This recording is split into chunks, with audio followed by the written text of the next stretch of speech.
Temos 613 inscrições, parece-me, tivemos. Para uma primeira aula, eu acho assim que foi uma resposta extremamente positiva, né? A gente sabe que a primeira aula, a gente sempre tem um pouco mais de dificuldade. Então, acho que nós podemos começar. Quero cumprimentar todas e todos que aqui estão, principalmente as mulheres que atenderam, responderam ao nosso convite e entraram aqui no curso, né? Esse é o primeiro curso que nós estamos realizando. A ideia, a gente já tem um planejamento daqui para o final do ano, né? Esse nosso planejamento, ele prevê agora no mês de agosto, todas as terças-feiras, começando o dia hoje.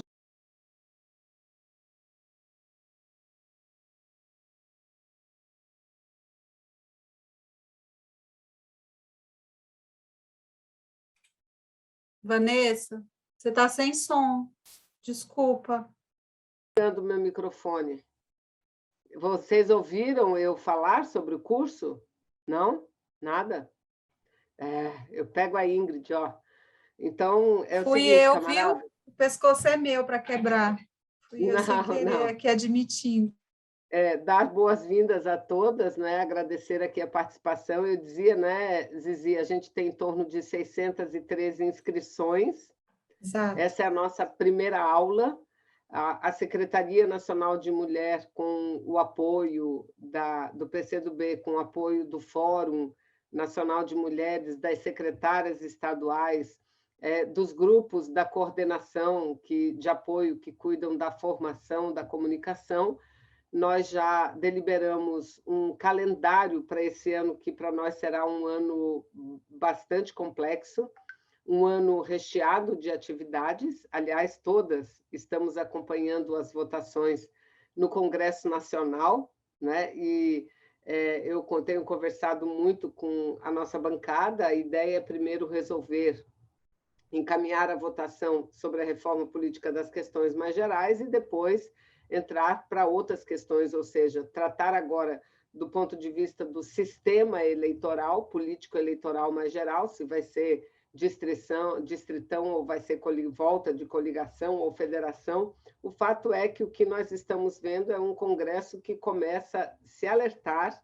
para as dificuldades que essa legislação restritiva causou, não apenas a partidos como o nosso PCdoB, mas inclusive aos partidos grandes, né? Então, o Congresso está em alerta, está em curso a votação para definir nas próximas eleições qual será o sistema eleitoral vigente. Nós temos o Congresso marcado para o mês de outubro, entre os dias 15 e 17 do mês de outubro, e, portanto, temos assim intensas mobilizações, muitas atividades. A Dilceia é o exemplo disso, veio aqui, deu lá para todo mundo, vai ficar nos ouvindo, mas tem que estar numa reunião da Comissão de Organização do Rio de Janeiro, ou seja, a gente tem muitas atividades, portanto, eu sei o quanto é difícil as camaradas se engajarem nessas atividades mais nacionais. Mas eu dizia que nós fechamos já um conjunto de atividades, né? Temos um calendário já em relação ao curso de formação. Hoje, a nossa primeira aula, a nossa professora está aqui presente, eu quero agradecer muito ela, a Ana Rocha. Ela vai falar da questão a participação política das mulheres, os desafios da legislação de cotas, de reserva de cadeiras. É um tema que a gente tem debatido muito aqui entre nós, no âmbito das secretárias, no âmbito dos fóruns e da própria bancada, não é? E hoje a nossa secretária adjunta, Márcia, vai ficar no comando. No próximo dia 17, teremos a aula sobre como enfrentar a violência política de gênero, com Lúcia Rincon coordenando, e quem fará a exposição será a nossa camarada Bruna Rodrigues, que é vereadora da cidade de Porto Alegre, no Rio de Janeiro. A terceira aula, dia 24, será mediada pela Dani Costa, e a professora aqui está, bem na minha frente, na tela aqui, Conceição Cassano, né, que vai falar sobre autonomia econômica, o fortalecimento da cidadania das mulheres. E, por fim, na última aula, que será coordenada pela Mariana Venturini, de São Paulo. A gente tem várias Marianas, a Mariana Venturini de São Paulo, e a apresentação será também da nossa gestora do Estado da Bahia, nossa secretária de Estado dos Direitos das Mulheres, de Políticas para as Mulheres, que é a companheira Julieta, a camarada Julieta Palmeira. Né? Depois desse curso agora de agosto, nós estamos prevendo um novo curso nacional para entre os dias 15 de novembro e 15 de dezembro. Portanto, a gente tem até o Congresso e até esse período um espaço aberto, e a gente está querendo muito que os estados façam suas atividades, né? Realizem seus cursos estaduais, vai contar com todo o apoio da Secretaria Nacional. Alguns estados já começaram esse curso, no caso do Paraná, o Paraná já começou, deu uma parada e vai voltar depois dessa etapa nacional. Né? Então, a gente está orientando que os estados realizem os cursos locais e pautando também os desafios locais para a inserção das mulheres na política, não é? Enfim, então essa é um pouco a programação. A gente está construindo uma nova comunicação, pede que vocês nos ajudem a divulgar, entrem lá na página do Facebook, que é a Secretaria Nacional de Mulheres do PCdoB, na página do Instagram, que é Mulher PCdoB. Estamos tentando fazer uma página mais dinâmica e queremos também notícias e informações dos estados para a gente poder replicar nessas páginas nossa nacional. A gente tem um projeto que será lançado em breve, não é? Estamos já na fase de finalização, que é o projeto denominado Cadernos de Mulher, né? Cadernos de Mulher. O primeiro volume desse caderno será a publicação das teses do terceiro congresso, que para a gente assim é algo que não sai, não permanece sempre atual, porque são teses mesmo sobre o feminismo emancipacionista, não é? A luta, como que nós pensamos a luta pelos direitos das mulheres, que se entrelaça com a luta antirracista, com a própria luta de classes. Né? Então, o primeiro volume será esse. O segundo volume a gente está organizando também já, vai ser uma publicação organizada por tema dos artigos que nós tivemos na terceira conferência. Né? Então, isso para esse ano. Também temos o projeto de lives, né? Teremos várias lives, acho que a primeira é dia 23, a Márcia pode falar, mas será dia 23 também com esse tema de mais mulheres na política, política de cotas, reservas de cadeira e tudo mais, porque lives são coisas assim que nós vamos nos abrir também a gente de fora, não é? Então, é um pouco isso, a nossa programação.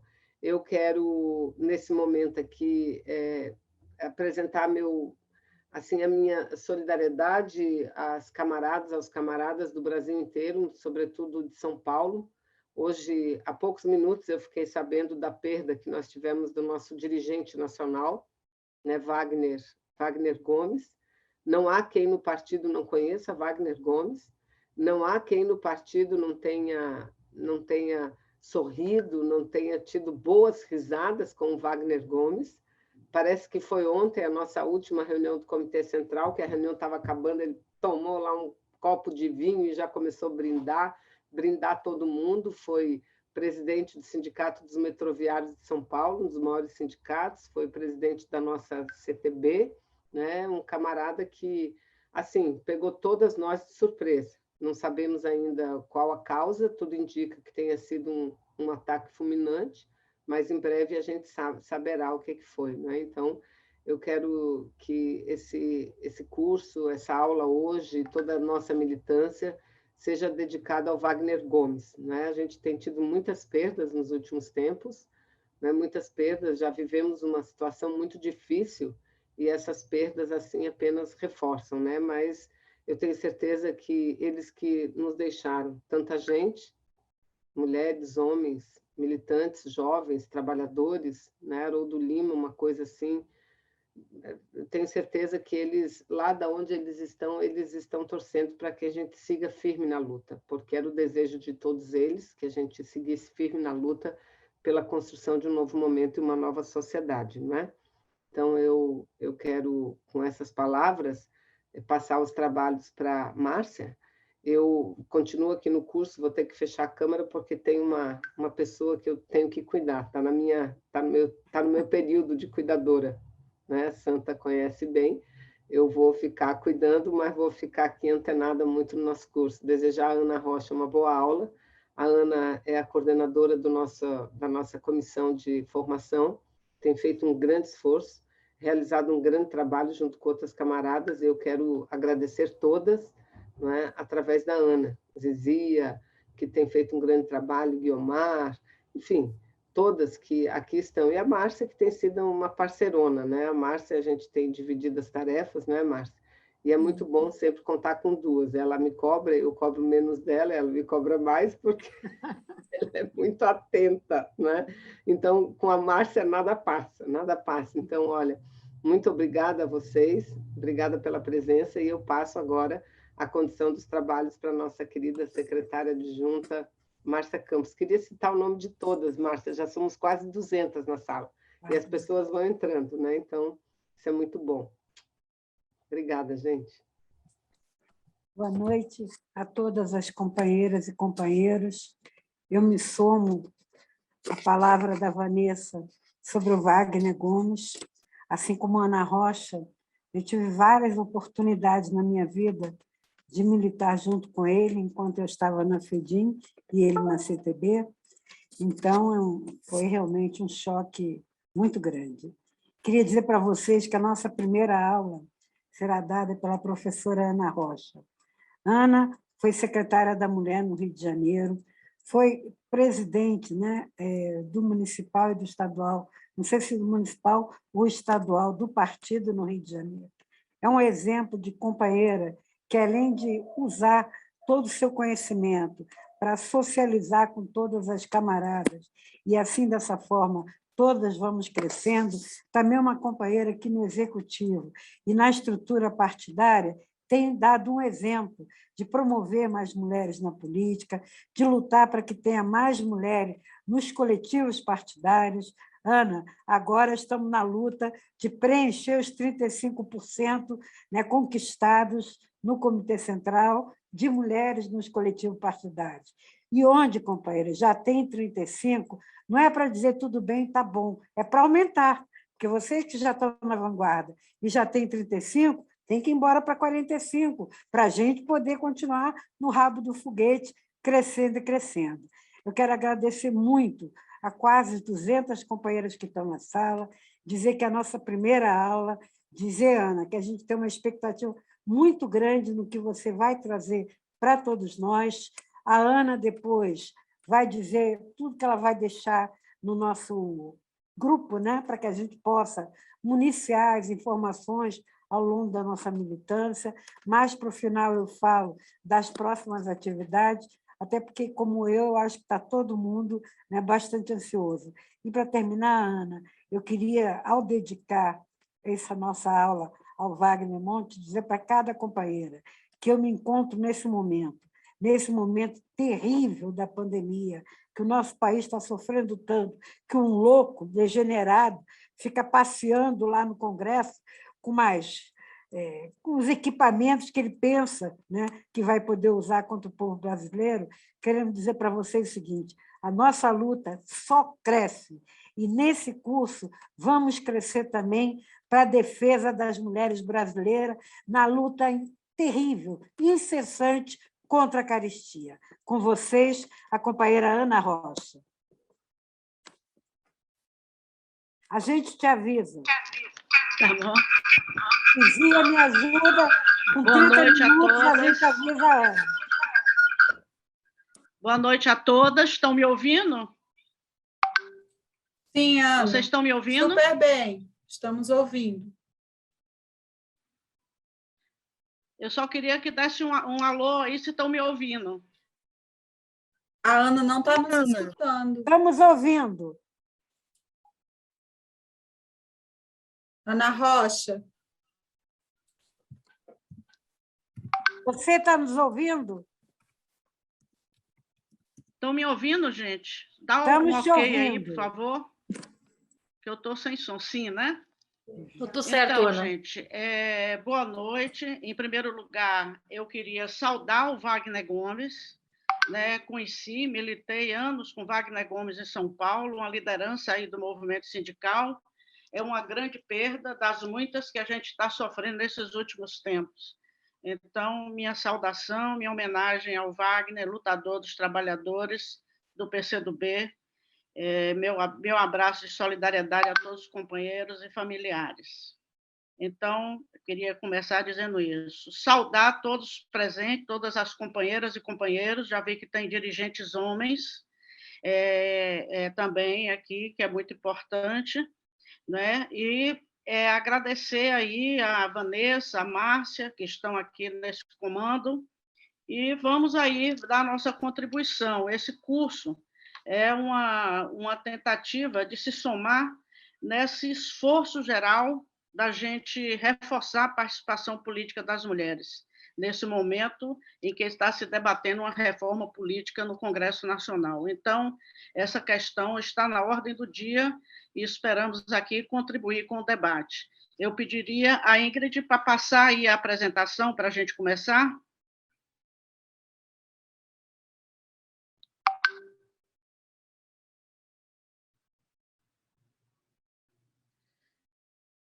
Então, a nossa aula hoje é sobre o reforço à participação política das mulheres. Pode passar, Ingrid?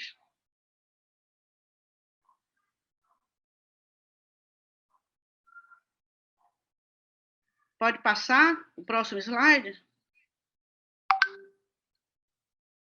Passei, você não está visualizando? Então, o necessário aumento da participação das mulheres nos espaços de poder e decisão é uma discussão muito atual e relevante em todo o mundo. Hoje, apenas 7 dos 150 chefes de Estado eleitos são mulheres. Apenas 11 dos 192 chefes de governo são mulheres. Mesmo depois de Dilma Rousseff presidenta, as brasileiras ainda têm presença tímida nas esferas executiva e legislativa. Eu me lembro que eu tive no encontro de gestoras no Chile, com 600 gestoras da América Latina toda, e todos os depoimentos, né, pode voltar, todos os depoimentos naquele encontro era um estarrecimento com a baixa representação das mulheres aqui no Brasil.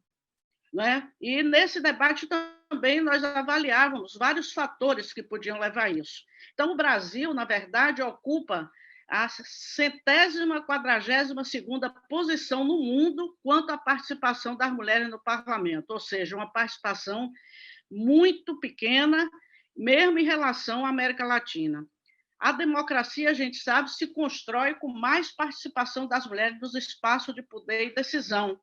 Né? E a reforma política em debate, nós estamos aqui no esforço e na tentativa de manter a marca democrática proporcional, permitir a maior inclusão de gênero, etnia, racial, de trabalhadores e LGBTQI+. Aqui eu faço um parêntese que foi votada hoje na comissão especial, o Distritão, que, na nossa opinião, é um retrocesso democrático, porque o voto proporcional ele é mais democrático, né, e permite o reforço aos programas partidários e a maior pulverização de candidaturas. O Distritão ele restringe a democracia e concentra, né, nas lideranças que já têm destaque, portanto, isso restringe também a participação das mulheres. Né? Então, ainda vai para o plenário, no plenário vai exigir 2/3 de votação, é mais difícil de passar, mas na comissão passou. Agora, a novidade é que passou na comissão a questão da volta às coligações. Esse é um aspecto positivo que esperamos que no plenário a gente consiga avançar nesse sentido, porque garantir a existência de partidos comprometidos com a democracia é fundamental.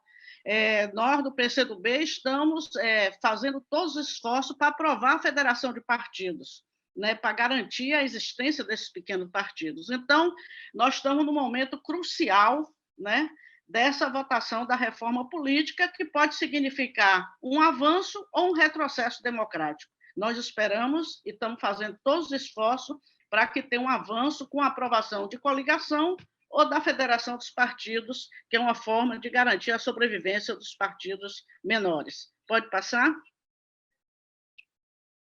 Pode passar, Ingrid?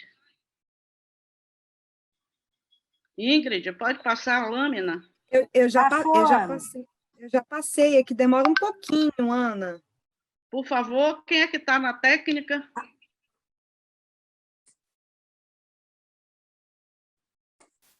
Você não está vendo a subrepresentação política? Podia passar a próxima lâmina?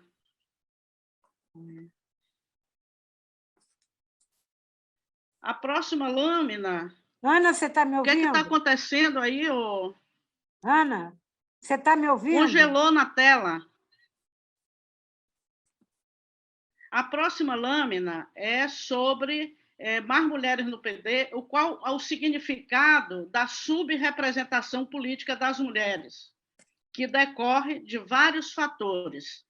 Um deles é a educação diferenciada das mulheres, que reforça o papel das mulheres nos cuidados da casa, que reforça a sobrecarga doméstica. E esse é um dos fatores que dificultam a participação política das mulheres. E o outro fator é uma legislação eleitoral que favorece os homens, né? A legislação eleitoral em curso, ela favorece a participação. Por exemplo, o financiamento, né? O financiamento privado favorece mais os homens que têm poder, que as mulheres têm menos acesso.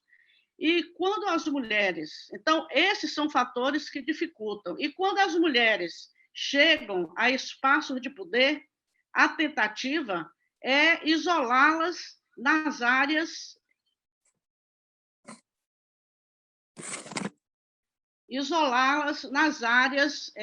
vamos dizer assim, de temas de pouco prestígio e poder no âmbito dos partidos, né?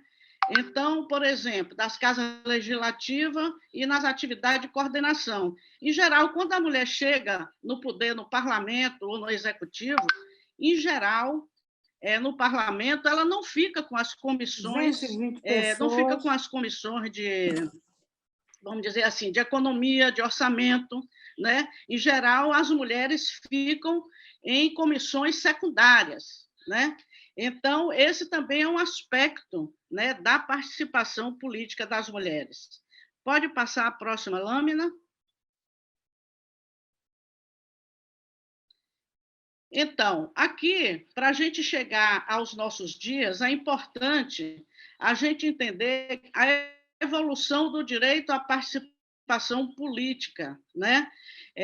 A trajetória no Brasil. Claro que as mulheres vêm lutando há muito tempo. A primeira bandeira de luta foi a luta pela educação, a luta pelo direito ao trabalho, na legislação, né, que as mulheres sempre trabalharam, né, as mulheres negras sempre trabalharam, mas os direitos trabalhistas demoraram para surgir e ratificar o trabalho das mulheres. A luta pelo voto, né, foi uma grande luta, que é justamente a partir do direito ao voto que a mulher ingressa na possibilidade da participação política. Então, a obtenção do voto feminino pelas mulheres em vários países importantes da Europa após o término da Primeira Guerra influenciou a defesa do sufrágio feminino no Brasil. A bióloga Berta Lutz foi a líder do movimento sufragista feminino brasileiro e ela criou a Liga para a Emancipação Intelectual da Mulher em 1920, no Rio de Janeiro, juntamente com Maria Lacerda de Moura, professora e autora mineira.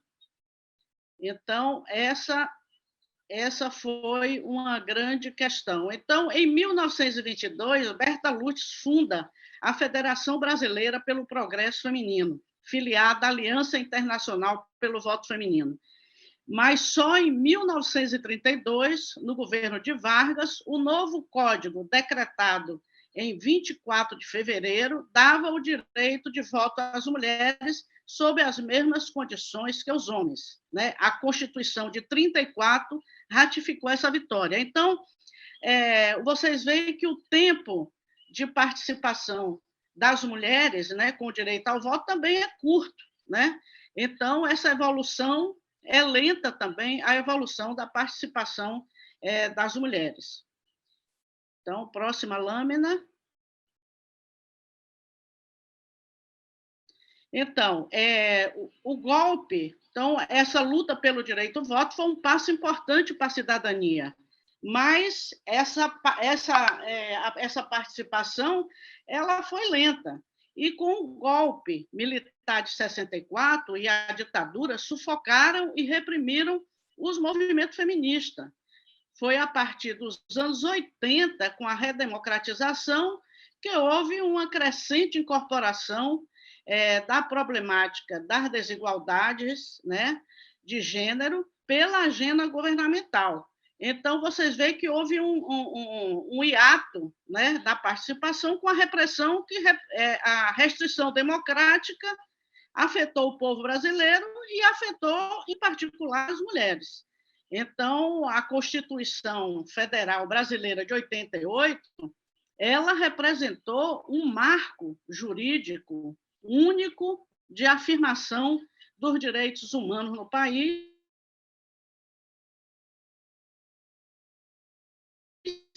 uma vez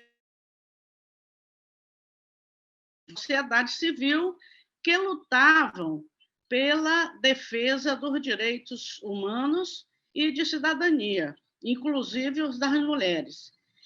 Grupos feministas e de mulheres de várias regiões do país, trabalhadoras do campo e da indústria, mulheres de várias etnias se mobilizaram para discutir e apresentar propostas que atendessem às demandas das mulheres.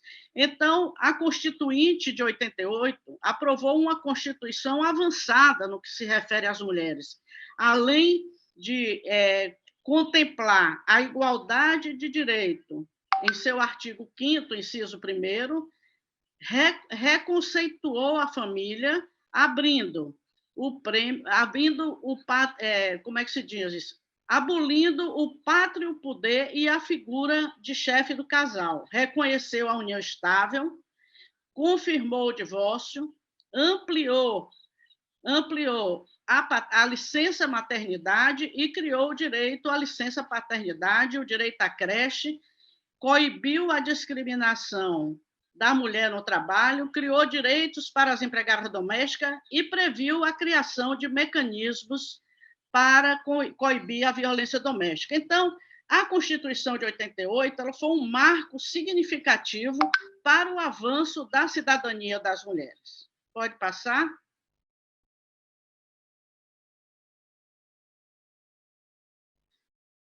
Então, apesar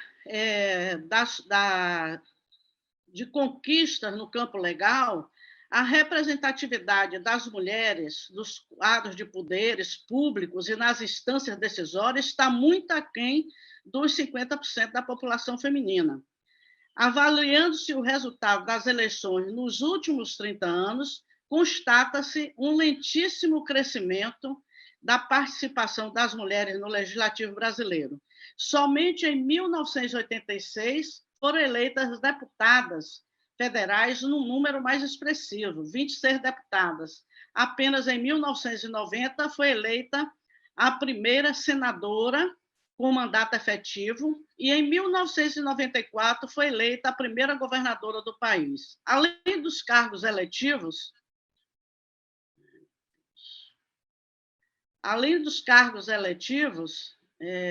agora sumiu da minha tela aqui o texto. Um momentinho só.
Camaradas, estamos só esperando a Ana voltar. Eu acho que ela pode ter tido um problema com a conexão, mas o áudio está normal.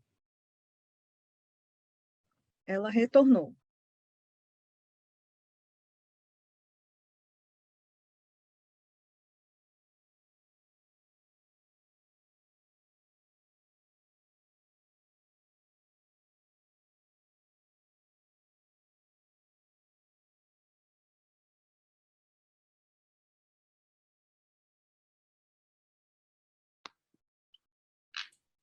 Então, voltando, estão me ouvindo? Sair para entrar de novo para ver se resolve. Ana, não quer tirar seu rosto? Deixar só o áudio? Vou tirar. Cadê o rosto? Agora desapareceu.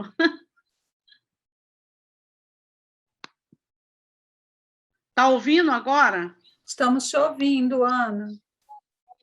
Então, eu vou continuar falando, tá bom? Tá bom. Então, então, nós estávamos vendo aqui a evolução da participação política das mulheres. Então, essa realidade de subrepresentação mostra a subrepresentação feminina no parlamento, que não é compatível com o papel e responsabilidade das mulheres, né, as que assumem na sociedade. De acordo com os números do IBGE, as mulheres totalizam 51,3% da população, 52% do eleitorado, no levantamento feito em 2014. Mantém-se mais ou menos esse equilíbrio, aumentando um pouco, né? Então, dos 142 milhões de habilitados a votar, 74,4 milhões são mulheres. Pode passar?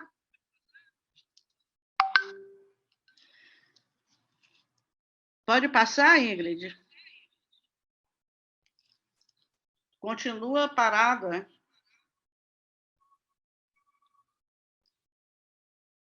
Ana, eu já passei, tá? Eu acredito que os camaradas estejam visualizando. Na tela aqui do computador, do meu computador, não aparece, só no celular. Eu vou ligar aqui o celular.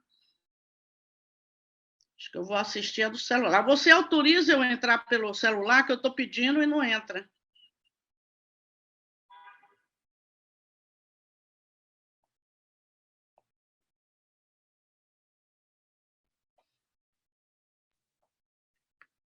Já está pelo celular, Ana.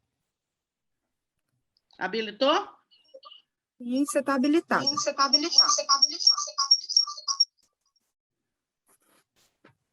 Pronto. Então, essa...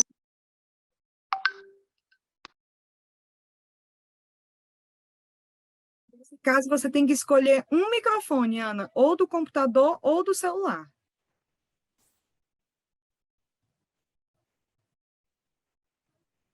Pode. Pronto.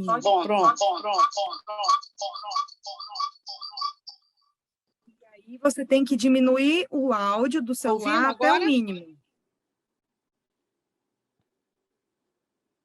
Oh, minha mãe do céu.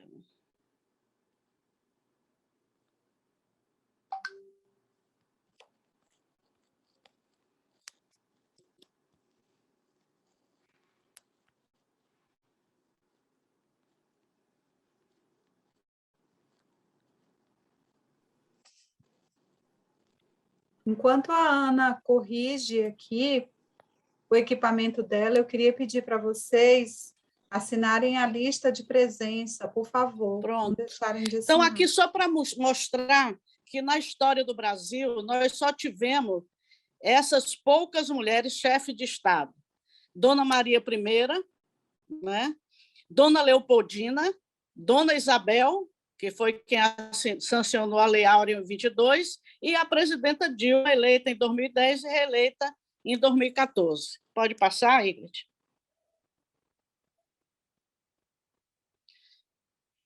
Então, além disso, outra questão que vale ressaltar é o recorte de raça nessa representação.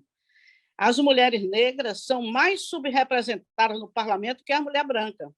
Segundo dados do censo de 2010 do IBGE, cerca de 97 milhões de pessoas negras no Brasil, 50,94% da população. Em 2014, foram eleitos 106 candidatos que se autodenominavam pardos ou negros, ou seja, apenas 20,7%. E na história do Senado brasileiro, houve apenas 3 senadoras negras: Laélia de Alcântara, Benedita da Silva e Marina Silva. Então, há uma subrepresentação das mulheres, mas também há uma subrepresentação dos negros e negras no parlamento, como veio os dados. Pode passar?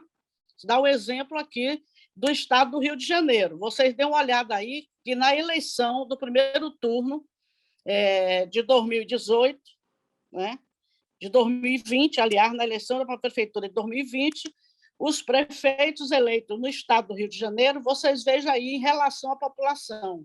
Então, aqui, 52% da população mulheres, mas foram eleitas apenas 11,4 prefeitas no Rio de Janeiro. E se você olha quanto à cor, você vê que a população negra é maior do que a população branca e o número de prefeitos também, vocês veem aí a desproporção. De 84,8% brancos e 15,3% negros. Então, aí você vê a discrepância tanto da subrepresentação das mulheres como dos negros, né, no parlamento e aqui, no caso, do executivo, a prefeitura, que é uma amostra dessa subrepresentação nos espaços de poder e decisão. Pode passar?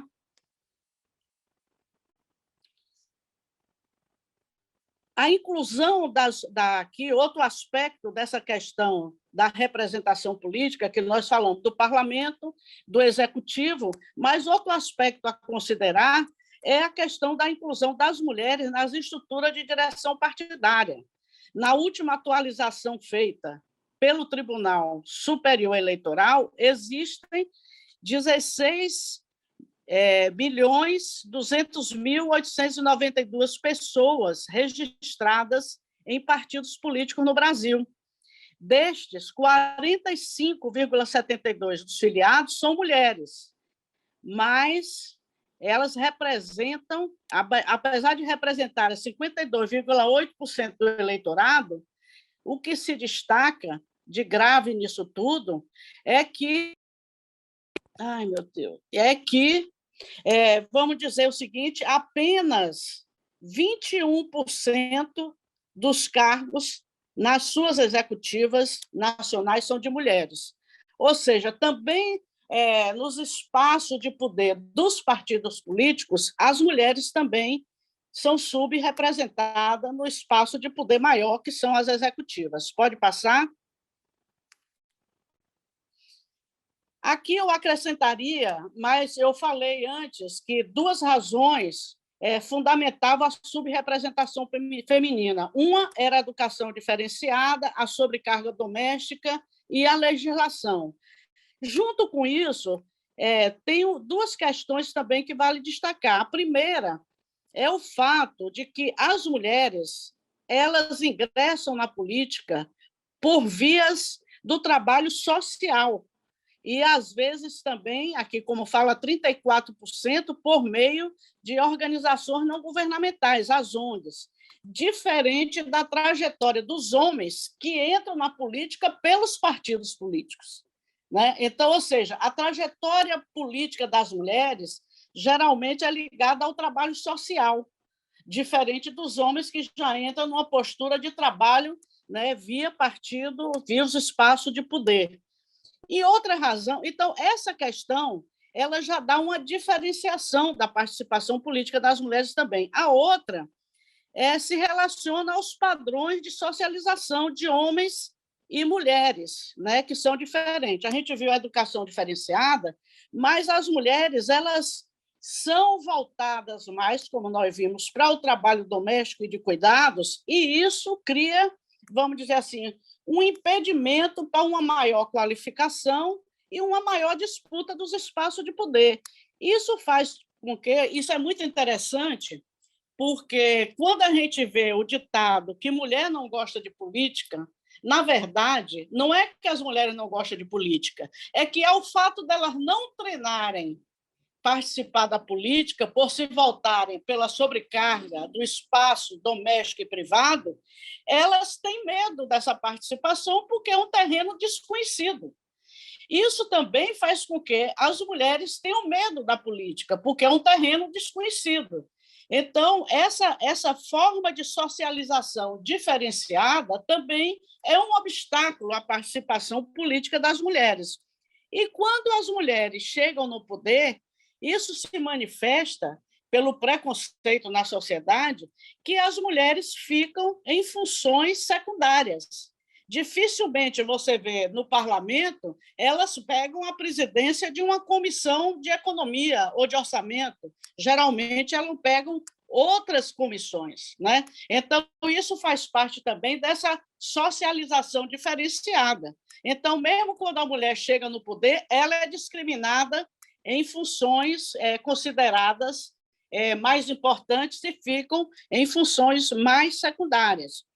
E sua maior dificuldade nesses temas também se reflete na disputa do poder político.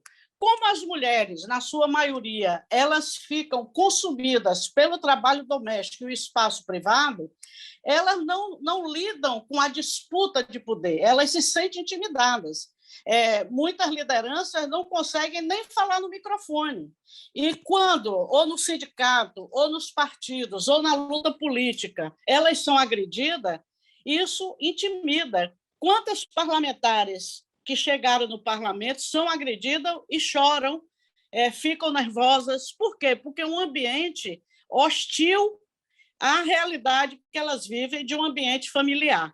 Então, esses todos são fatores, né, que atormentam e dificultam uma desenvoltura política das mulheres. Junta-se a isso, que vai ser um tema de uma aula específica, é a violência política de gênero, que constrange ainda mais as mulheres. Está tendo uma propaganda na televisão sobre essa questão da violência de gênero na política, que, segundo a Julieta, está havendo uma série de ofensivas para desqualificar essa propaganda, ou seja, incomoda falar que a mulher sofre agressão política quando chega na política. A gente viu o caso do parlamento lá em São Paulo, que o parlamentar apertou o seio da parlamentar em pleno plenário. E vemos os casos de violência contra as mulheres trans, LGBTs, como aconteceu agora recentemente em Niterói, para não falar daquelas pérolas, né, do Bolsonaro: você não merece ser estuprada, ou você é feia, ou coisas que refletem a violência política para desqualificar a participação política das mulheres, querendo dizer que o espaço dela é ser mãe, cuidadora, e não está no espaço dos homens, que é o espaço de poder. Então, todas essas circunstâncias de não ter sido, na sua história de vida, preparada para a disputa de poder e preparada para o espaço público, dificulta a desenvoltura política das mulheres. Por isso, o chavão de que mulher não gosta de política. Não é que a mulher não gosta de política, ela tem mais dificuldade de enfrentar. E eu vou dar aqui um exemplo para ilustrar. Eu fui presidente do PCdoB, do presidente estadual, viu, Márcia? 18 anos. E a primeira reunião que eu fui com os partidos políticos no Rio, eram 12 partidos, era uma sala, eram 12 homens e eu só mulher. Então, ou seja, todos os presidentes dos outros partidos eram homens, a única mulher presidente de partido era eu. E o anfitrião, que eu não vou falar por uma questão de ética, da reunião, abriu a reunião e disse: vamos começar a nossa reunião, e eu passo a Ana para secretariar a reunião, ou seja, a imagem da mulher de secretária. E aí eu disse: me desculpe, mas eu sou presidente como todos vocês, então vamos fazer um revezamento de secretariamento das reuniões, cada reunião um presidente secretaria. Então, a história, e mesmo no partido, muitas vezes, uma vez, logo que eu assumi, o secretário de organização disse para mim: você faz a ata. Eu disse: eu não faço a ata, eu sou a presidente, quem faz a ata é você.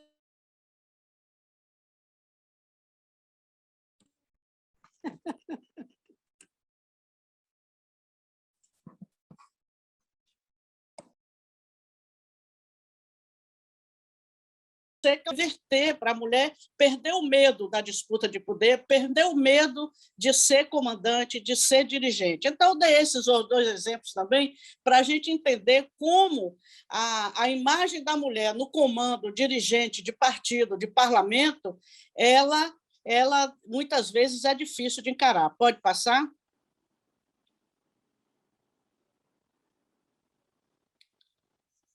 Pode passar, Ingrid? Então, pode voltar uma, por favor? Não, já falei, né? Então, gente, a presença nos partidos políticos também são espaços de poder e decisão. Pode voltar. Você pulou uma. Essa colorida aí, pode voltar.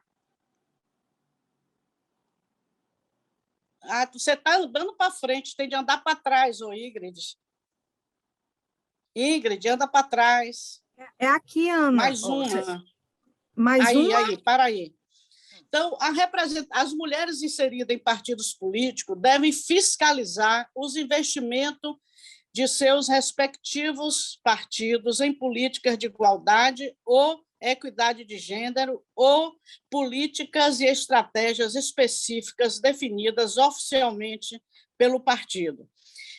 Quando eu tive nesse encontro do Chile, que se discutia a participação política, o que é que elas falavam? É que, na verdade, aqui como no Brasil, teve a mini-reforma que destinou os 5% do fundo partidário para a capacitação política das mulheres, lá também os partidos faziam o quê? Desviavam esses 5% para outras coisas, para fazer recepção, para fazer camiseta, e não investiam na capacitação política das mulheres. Então, a fiscalização dos partidos em relação à lei é importante. Já teve caso aqui no Rio de Janeiro que um partido tirou todas as mulheres do programa de televisão e botou só um candidato homem, né? Quer dizer, quebrando essa mini-reforma que garante 30% de presença das mulheres na televisão, né? Então, eu acho que são vigilâncias, né, para garantir a participação política das mulheres. Então, essa é uma coisa. Pode passar a próxima lâmina? Ana, já estamos a 20 os minutos, compromissos de cada partido com as mulheres passa por garantir referência no programa, presença nas direções, existência autônoma das instâncias de mulheres, visibilidade em seus sites ou órgãos de formação, inclusão permanente da temática em suas fundações, né? E dinâmica de funcionamento compatível. Isso aí o que é? É que as mulheres, para participar da política, elas precisam de uma retaguarda, né? Precisa de creche, precisa que fique com os filhos. Nesse momento de falta de política pública, nós temos de inventar formas solidárias para garantir a participação política das mulheres. Pode passar? Então, muitas são as dificuldades para a participação e ascensão das mulheres nos partidos. O não compromisso programático, né, dos partidos, sobretudo os partidos democráticos teriam esse compromisso, boicote às conquistas legais, como eu falei, os 5% de investimento da capacitação, tempo de televisão, financiamento, né? Muitas dessas leis são burladas, né? A ausência de apoio à formação e financiamento de candidaturas femininas. A gente sabe, mantém a chapa os 30%, só que não investe objetivamente no potencial daquela candidatura. Uma vida partidária compatível com a dupla jornada e existência de creche nas convenções, nos eventos, para que as mulheres possam participar. São questões fundamentais para fortalecer a participação das mulheres nos partidos políticos. Pode passar? Conquistas e desafios atuais do PCdoB rumo à paridade, né? Que está no seu objetivo a paridade da representação. Então, um dos compromissos do PCdoB é a incorporação da luta pela emancipação das mulheres em suas diretrizes programáticas, no item 46 do Programa Socialista, normas previstas no artigo 53 e 56 do Estatuto Partidário, A luta contra a discriminação das mulheres tem prioridade no PCdoB, está colocado no Estatuto do PCdoB. Espaço próprio no site partidário, tem o espaço da Secretaria de Mulheres no site próprio. Nós já realizamos 3 conferências nacionais sobre a emancipação da mulher, um evento inédito, acho que nenhum partido tem, conferência sobre a emancipação da mulher que envolva o coletivo partidário, não só as mulheres, mas também os dirigentes homens. Então, é uma conferência do partido sobre a emancipação da mulher, é uma iniciativa inédita. O PCdoB já realizou 3 conferências. A existência de Secretaria da Mulher e de Fórum sobre a Emancipação da Mulher. Tudo isso são questões que o PCdoB tem iniciativa, não é à toa que ele tem uma bancada federal com a maioria mulheres, que tem presidenta mulher, a presidenta nacional é mulher, já teve presidenta mulher em São Paulo, Rio de Janeiro, Minas, Pará. Isso é reflexo de uma política de investimento no protagonismo político das mulheres. Então, esses investimentos têm dado resultado, e nós temos de avançar para a paridade. Mais um aspecto importante da vida partidária também vai ser o 15º Congresso. Pode passar aí, a próxima lâmina, Ingrid? Então, o 15º Congresso do PCdoB destaca, é importante a participação qualificada das mulheres na mobilização e nos debates. Já foram feitas plenárias para estimular a participação das mulheres no processo de conferência. No rumo da paridade, nessa conferência, nesse congresso, vai garantir a presença de 35% de mulheres nas direções. Então, a importância de mapear lideranças para, no processo do Congresso, incluir mulheres nas direções municipais, estaduais e no Comitê Central. Então, essa aumentou de 30% para 35%. Queremos chegar aos 50%, rumo à paridade. Mas há um avanço já neste Congresso em relação à participação das mulheres. E o que está em jogo nesse Congresso diz respeito às mulheres, que é derrotar o Bolsonaro em defesa do Brasil e do seu povo, contra essa onda conservadora que afeta as mulheres, e garantir a sobrevivência institucional do PCdoB. Esse é o centro político do debate do 15º Congresso, que as mulheres têm de se envolver, porque as mulheres interessa a democracia, interessa tirar Bolsonaro e interessa garantir a sobrevivência institucional do PCdoB. Pode passar? Ana, 5 minutos para finalizar. E aqui, mais uma reflexão também. No processo político eleitoral, várias iniciativas são feitas no sentido de garantir a maior participação das mulheres. Então, num levantamento realizado em cerca de 188 países, foram identificados que a maioria destes adota algum tipo de cota, e que, naqueles em que não tem uma legislação, as cotas são praticadas por iniciativa dos partidos. E aqui destacar que países como Nova Zelândia, Alemanha, Taiwan e Noruega foi onde teve melhores resultados no combate à pandemia, né, no enfrentamento à pandemia, e todos esses países liderados por mulheres. Isso aí para a gente destacar a capacidade das mulheres para o poder e seu olhar em defesa da vida do povo e da nação. Então, é só um exemplo aqui para a gente citar. Existem alguns dispositivos legais que influenciam e podem determinar uma presença maior ou menor das mulheres no parlamento, como o financiamento democrático e público de campanha. Gente, esse é um detalhe. Hoje o Brasil já tem financiamento público de campanha, mas antes era financiamento privado. No financiamento privado, as mulheres têm mais dificuldade, porque são os homens que estão no maior espaço de poder, nas empresas que têm maior articulação, conseguem mais finança. Então, o financiamento público é um aspecto que fortalece a democracia e fortalece a participação das mulheres, né? Porque aí é determinada uma cota do fundo eleitoral para as mulheres. Volta aí um pouquinho, você pulou. Sim, pode deixar. E o outro, pode voltar, é o sistema, volta aí, o sistema, pode voltar? Só passa mais um aí, ó. A próxima. Aqui. O sistema eleitoral de representação proporcional. Aí também eu quero destacar, porque hoje no Brasil o sistema eleitoral é proporcional. O sistema eleitoral proporcional ele é mais democrático e, portanto, favorece a participação maior das mulheres e negros. O sistema que está se querendo adotar de distritão, ele é um sistema majoritário, onde há uma concentração de lideranças e restringe a maior democratização dos eleitos e, portanto, também restringe a participação das mulheres. Então, esse é um grande debate em curso na reforma, se vai ser ou não a mudar o sistema eleitoral brasileiro de proporcional para distrital.